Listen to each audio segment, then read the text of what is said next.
이 주일 오후에 이제 제가 말씀을 전하고 나서 우리 담임 목사님께서 박용철 목사님이 설교하면은 음식 먹는 게 얘기 나온다 이렇게 말씀하신 게 기억나는데 설교 제목이 갖다 먹어버리랍니다. 자, 오늘 갖다 먹어버렸으면 좋겠습니다. 우리 함께 읽으신 요한계시록의 10장과 또 11장은 6번째 나팔 심판과 7번째 나팔 심판 사이에 기록되어 있는 말씀입니다. 오늘 우리는 요한계시록 10장을 통해서 매우 인상 깊은 장면을 마주하게 됩니다. 한 천사가 하늘에서 내려오고 그 손에는 작은 책이 들려 있습니다. 그리고 하나님께서는 요한에게 명령하시기를 그 책을 갖다 먹어 버리라 라고 말씀하십니다. 이 장면은 단순히 환상이 아니라 실은 우리들의 신앙의 본질을 깨닫게 하는 깊은 영적인 메시지를 담고 있습니다. 오늘 이 시간 갖다 먹어버리라는 이 명령하신 하나님의 말씀을 중심으로 함께 영적 교훈을 나누고자 합니다. 요한계시록 10장 1절은 이렇게 시작합니다. 우리 한번 같이 읽어보겠습니다. 10장 1절입니다. 시작. 내가 또 보니 힘센 다른 천사가 구름을 입고 하늘에서 내려오는데 그 머리 위에 무지개가 있고 그 얼굴은 해 같고 그 발은 불기둥 같으며. 아멘. 이 천사는 단순한 존재가 아닙니다. 하나님의 말씀을 운반하는 천사로서 그 모습이 위엄과 권위로 가득 차 있는 천사의 모습을 하고 있습니다. 구름, 무지개, 해, 불기둥, 이 모든 상징은 구약에서의 하나님의 영광스러운 모습에 임재의 그 연결을 의미하고 있습니다. 연결하는 그런 이미지의 모습을 하고 있습니다. 그렇다면 천사가 이토록 장엄하게 등장하는 이유가 무엇일까요? 그것은 이 천사가 하나님의 말씀을 대언해야 하기 때문입니다. 2절에서 보시면은 이 강한 천사는 손에 펴놓은 작은 두루마리를 들고 오른발은 바다를 밟고 있고 왼발은 땅을 밟고 서 있다고 말하고 있습니다. 여기서 말씀하는 땅과 바다는 온 세상을 가리킵니다. 천사가 하나님의 말씀의 대언자로서 온 세상에 하나님의 말씀을 전하고 있는 것입니다. 3절부터는 이때 천사가 큰 소리로 외치는데 마치 사자가 부르짖는 것 같이 우렁찬 큰 소리로 외친다고 합니다. 천사가 외칠 때 7 우레소리가 동시에 울리게 됩니다. 저번 주에 비가 굉장히 많이 왔었잖아요. 저번 주였나? 비가 굉장히 많이 왔었는데 그때 천둥 번개 소리 들으셨어요? 네.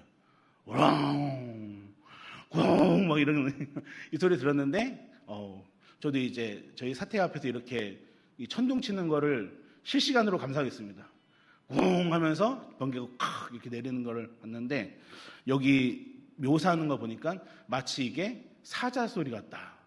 그래서 제가 오늘 아까 설교 전에 사자 소리를 한번 찾아봤는데 왕 이러고 있더라고요. 그것처럼 크고 웅장한 그 소리를 묘사하는 것 같습니다.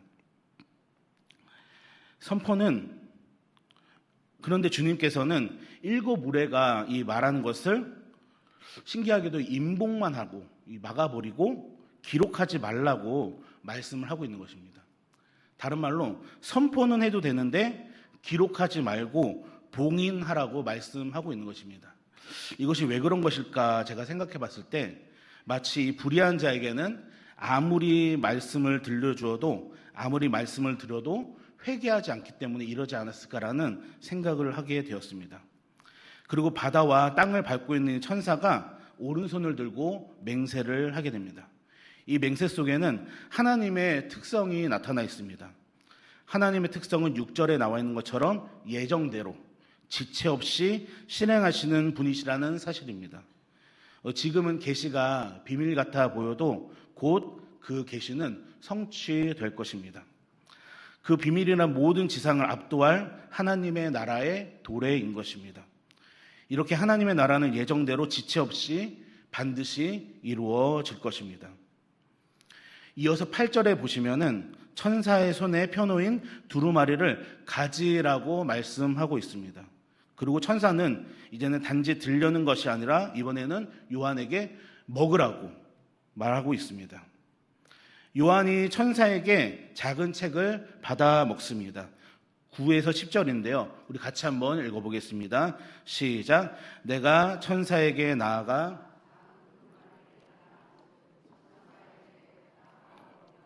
내 배에는 쓰나 내 입에는 꿀같이 달리라 하거늘 내가 천사의 손에서 작은 두루마리를 갖다 먹어버리니 내 입에는 꿀같이 다나 먹은 후에는 내 배에서 쓰게 되더라. 아멘.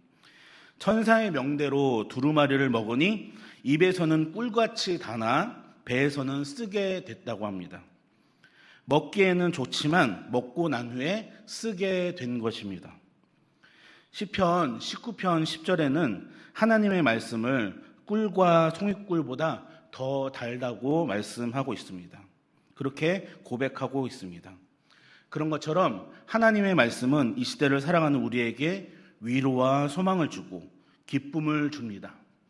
말씀을 읽을 때 우리에게 영혼이 살아나게 하고 우리들의 받았던 그 상처들이 치유가 되고 인생의 방향이 밝아지기 때문입니다. 그래서 실은 우리가 말씀을 읽거나 들을 때 달게 됨을 느끼게 되는 것입니다. 우리 사랑하는 성도님들은 말씀이 달았던 적이 있으신가요? 말씀이 와 진짜 달다라고 느꼈던 적이 있으신가요?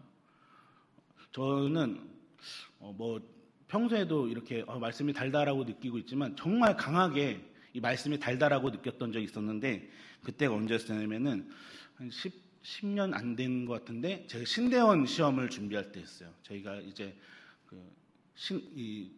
목회자가 되기 위해서 신학대학원을 가야 되는데 총신대 신대원을 준비해야 되는데 당시 제가 신대원을 준비할 때 성경 시험, 영어 시험, 철학 시험 이렇게 시험을 봤었어야 됐습니다. 특별히 이제 성경을 준비하면서 많은 성경에 있는 단어들을 막 이렇게 외워야 돼요. 문제를 풀어야 되기 때문에 외워야 되는데 예를 들면은 문제가 이런 문제들이 나와요. 예를 들면은 예수님께서 오병이어의 기적을 행한 장면이 나오는 마가복음은 몇 장인가? 이렇게 나오는 거예요. 몇 장일까요? 잘 모르시겠죠? 근데 이거를 외우는 거예요. 뭐냐면은 되게 쉬워요. 뭐냐면은 이게 사복음서에 다 나오거든요. 오병이어 사건 중요하기 때문에 사복음서에 다 나오는데 이번 주 식사는 6구역에서 담당한다. 따라볼까요? 식사, 6구역. 이게 뭐냐면은 마태복음은 14장, 마가복음은 6장, 누가복음은 9장, 그 다음에 요한복음은 6장인 거예요. 그래서 14, 6구역. 이해되세요? 우리 성도님들 이제 오병이어 사건 나오는 사복음서를 외우신 거예요. 식사는 몇 구역이 담당한다고요? 식사는 6구역이 담당한다. 식사 6구역. 그래갖고 이제 14장, 6장, 9장, 6장. 그러면은 마가복음에서 오병이어 사건은 몇 장에서 나온다? 힌트 줬잖아요. 14, 6구역. 6장인 거예요. 6장. 예. 그래서 이런 식으로 이제 성경을 공부하면서 했었는데 이렇게 외우기도 외웠지만 당시에 한 글자 한 글자 놓치지 않으려고 통독도 좀 많이 했던 것 같습니다. 제가 1년 동안 한 3독, 4독 정도 이렇게 천천히 했던 것 같은데요. 천천히 이제 읽으면서 했었는데 당시에 이제 제가 이사야서를 읽을 때였는데 그때 53장에서 무너졌어요. 53장에서 이 통독을 이렇게 하다가 이제 예수님 고난받는 종에 대한 말씀이 나오는데 거기서 이제 크게 감명을 또 받고 좀 꽤 울었던 것 같아요. 한 1시간 정도 울면서 되게 감사했던 그런 저의 모습을 가졌었는데 피곤하고 졸렸지만 그렇게 말씀을 읽으면서 계속해서 이렇게 감명을 받을 수 있었던 이유는 말씀이 달았기 때문에 그렇게 제가 느낄 수 있었던 것 같습니다. 또한 우리가 주일날이나 또 이렇게 수요 기도회나 금요 기도회를 통해서 말씀을 들으시면서 우리 성도님들 이럴 때 있지 않으세요? 와! 으아! 막 이렇게 총 맞은 것처럼 뭔가 이렇게 뒤통수를 팍 때리는 듯한 그러면서 뭔가 딱 깨우치는 듯한 그런 느낌을 받으신 적이 있을 줄로 압니다. 이런 것 또한 우리가 말씀이 달고 단 것을 경험하는 그런 모습인 것 같습니다. 근데 하지만 말씀이 단 것만 표현되지 않습니다. 여기에 보면은 쓰다, 말씀이 쓰다라는 표현도 하고 있습니다. 왜 그럴까요? 왜 말씀이 단 데서 끝이면 좋겠는데 왜 쓴 것까지 이렇게 갈까요? 우리 쓴 거 되게 좀 싫어하잖아요. 예, 좀 그래도 쓴 약이 좋다고 먹지만 그래도 막 이렇게 인상을 찡그려서 먹지만 이 쓴 것에 대해서는 왜 이렇게 호의적이진 않는데 말씀이 쓴 이유가 있습니다. 이 두 가지로 우리가 생각해 볼 수 있을 것 같은데요. 저를 한번 따라해 보시겠습니다. 첫 번째, 한번 따라해 보겠습니다. 첫 번째, 말씀을 들었으면 적용해야 된다. 적용해야 됩니다. 이게 무슨 말이냐면은 하나님께서는 그의 종에게 말씀을 머리로 아는 것에 그치지 않고 삶으로 받아들이고 내면하여서 체험하길 원하고 계셔요. 그리고 체험하게 하셔요. 하나님의 말씀은 외적인 장식이 아닙니다. 하나님의 말씀은 삶으로 들어가야 될 이 내면의 양식이 되는 것입니다. 말씀을 받은 우리는 말씀을 듣는 데서 그치는 삶을 사는 것이 아니라 내 배에서 쓰게 되는 현상으로 이 소화를 시키는 그런 모습으로, 즉 말씀을 우리 삶 가운데서 적용하는 모습이 있어야 되는 줄 믿으시기 바랍니다. 말씀을 삶에 적용할 때 이게 쉽진 않아요. 말씀의 삶을 적용할 때 고통과 진통의 시간이 반드시 있습니다.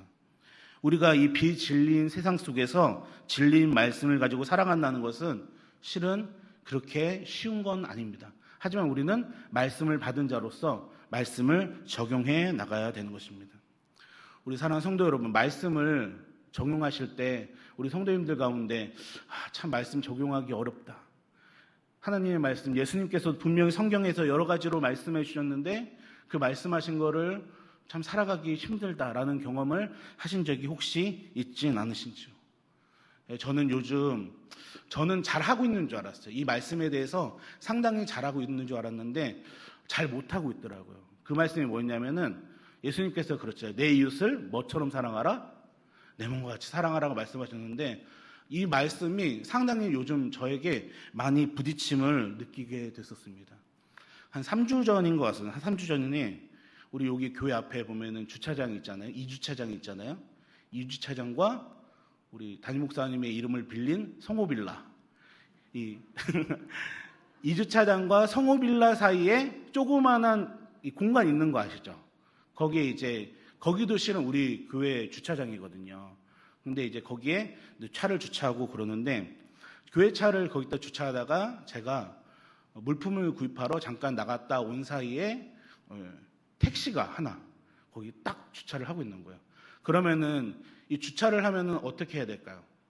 안에 밀어 넣으면은 참 감사하잖아요. 근데 그날 또 딱 왔는데 2주차장, 1주차장 주차할 곳이 없는 거예요. 교회 주차할 곳이 꽉 차갖고 없는 거예요. 이거 제가 저쪽에 무슨 유치원이나 어디 앞에다 갖다 대야 될 것 같은 거예요. 그래서 생각해 봤을 때 이 택시만 안으로 넣으면 되겠다라는 생각을 갖고 제가 이제 택시기사 전화번호를 받는데 역시나 택시기사는 전화번호를 잘 적지 않아요. 근데 저는 이분의 전화번호를 알았어요. 왜 알았냐면은 그 전주에 이분이 5주차장 입구에 택시를 딱 댄 거예요. 이거를 안으로 넣든가 또 빼든가 해야 되잖아요. 그래서 보니까 또 전화번호가 없길래 어디 택시냐 보니까 인천 택시인 거예요. 그래서 제가 이제 인천 택시에 전화를 걸었어요.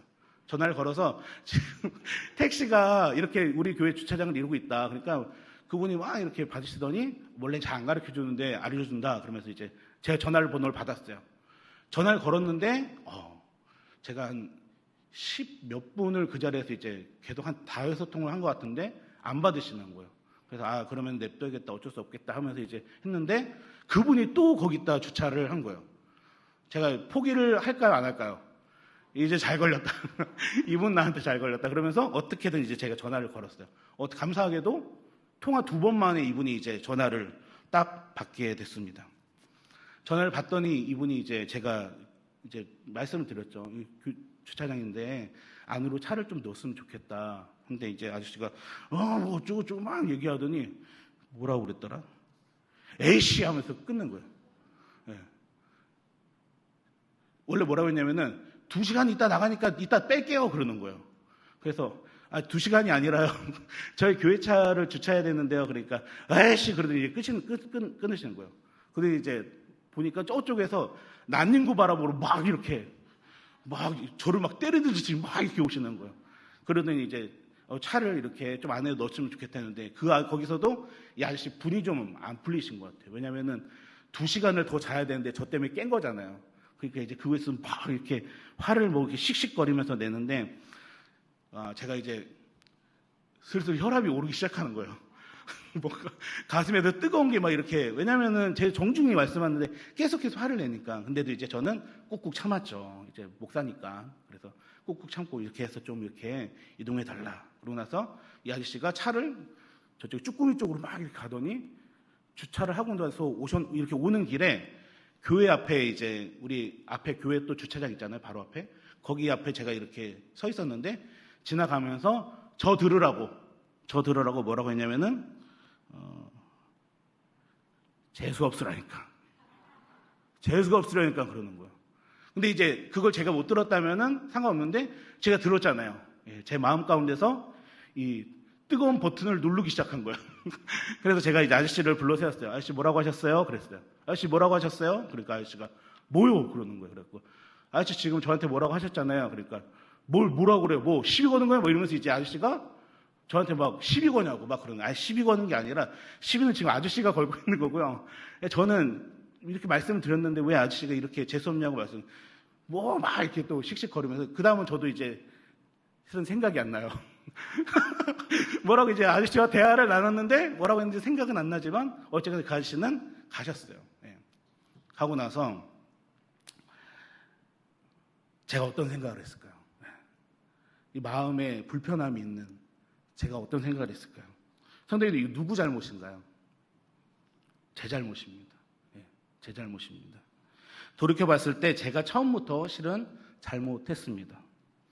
제가 이웃을 내 몸처럼 사랑했어야 됐는데 그 말씀을 제 삶 가운데서 적용하면서 지켰어야 됐는데 제가 그러지 못했던 거예요.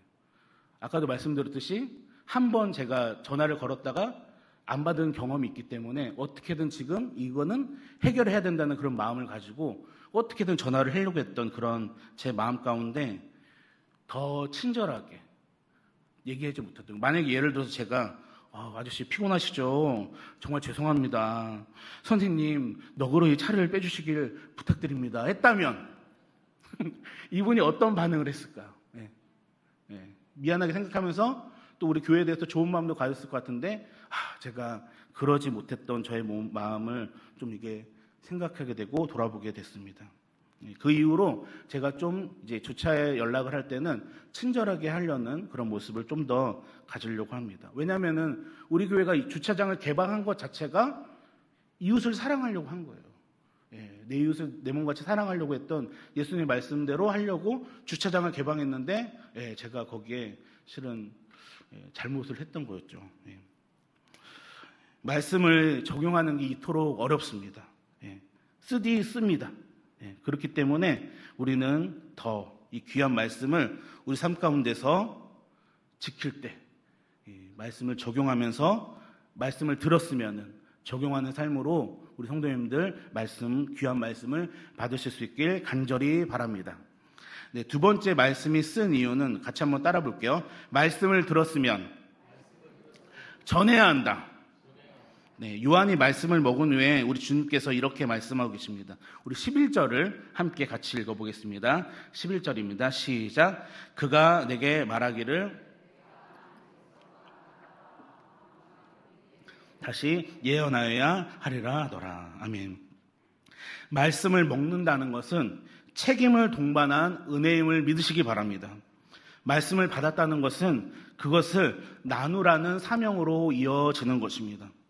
하나님께서는 이 사도 요한을 통해서 예언하기를 원하셨고, 사도 요한이 예언하기를 원하셨고, 동일하게 우리도 말씀을 받은 자로서 세상에 복음을 선포하는 자로 부르셨음을 믿으실 수 있길 간절히 바랍니다. 오늘날 교회들이 힘을 잃어가는 이유를 생각해 봤을 때 여기에 있는 것 같습니다. 말씀을 듣기만 하고 전하지 않기 때문에 힘을 잃는 것 같습니다. 우리가 받은 복음을 입 밖으로 꺼내지 않고 삶으로 보여주지 않으며 행동으로 살아내지 않기 때문인 것 같습니다. 우리 사랑하는 성도 여러분, 주님의 말씀을 전하는 복음 증거는 언제 해야 될까요? 1번, 화요 전도대에서 전도 나갔을 때 복음 전도를 한다. 2번, 때를 얻든지 못 얻든지 한다. 몇 번일까요? 2번입니다. 예, 정답은 2번입니다. 우리 디모데후서 4장 2절을 한번 보시겠어요? 제가 한번 읽어드릴게요. 너는 말씀을 전파하라. 때를 얻든지 못 얻든지 항상 힘쓰라. 범사의 오래 참음과 가르침으로 경책하며 경계하며 권면하라 라고 말씀해주고 있습니다. 우리 사랑하는 성도 여러분, 받으신 말씀, 들으신 말씀, 즉 우리가 들은 복음에 대해서 반드시 삶에서 때를 얻든지 못 얻든지 전하실 수 있는 귀한 성도님 될 수 있기를 간절히 바랍니다. 우리 교회는 아닌데요, 제가 예전에 섬겼던 그 교회에서 신방을 갔을 때, 새신자 새가족 신방을 갔을 때였는데 좀 젊은 집사님이셨어요. 집사님 아니죠, 새가족이었어요. 한 나이가 30 후반 정도 된 새가족이었는데, 그때 이제 저희 구역장님과 같이 가서 이렇게 인사하면서 예배하고 하고 있는데, 이제 제가 질문을 했어요. 어떻게 우리 교회에 오시게 됐어요? 했는데 이분이 당시에 이혼을 한 거예요. 이혼을 해서 좀 많은 상처를 남편으로부터 받았던 것 같아요. 그래서 이 마음을 치료할 것을 이렇게 찾다가 교회를 가고 싶은데 혼자 가기는 용기가 안 나는 거예요. 그래서 누군가 얘기를 나한테 해줬으면 좋겠다. 누군가 한마디라도 교회 같이 가자고 하면은 당장이라도 갈 수 있는 그런 마음이었는데 2년 동안 아무도 얘기 안 한 거예요. 2년을 아무도 얘기 안 하다가 이제 우리 교회 집사님이었던 그 같이 일했던 그 직장 언니분이 교회 한번 가보자라고 했을 때 바로 이렇게 오게 된 그런 경위를 제가 들으면서 참 이렇게 아직도 생각나는 그런 새신자였습니다. 이렇게 우리의 권유를 기다리고 있는 분들도 있을 줄로 믿습니다.